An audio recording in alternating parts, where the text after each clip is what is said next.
శరత్కాల మేఘంలాగా, తెల్ల తామర పువ్వులాగా, గంగానది ప్రవాహంలాగా, పున్నమి నాటి చందమామలాగా ఎంత అందంగా ఉన్నాము. అన్నీ తెల్లవే మీరు చూసుకోండి. శారద నీరద ఇందు చందమామ, ఘనసార కర్పూరం, పటీర మంచి గంధం, మల్లిక మల్లెపువ్వు, హార ముత్యాలహారం అన్నీ తెల్లగానే ఉంటాయి.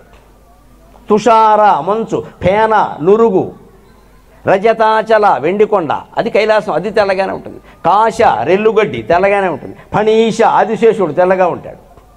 కుంద మొల్ల మొగ్గలు, మందార పారిజాతాల్లో ఒక రకం తెల్ల మందారం, సుధాపయోధి పాలసముద్రం, శితతామరసం తెల్లతామర పువ్వులో సరస్వతీదేవి కూర్చుంటుంది, ఎర్రతామర పువ్వులో లక్ష్మీదేవి కూర్చుంటుంది. ఎందుకంటే ఇది సత్వగుణం, అది రజోగుణం.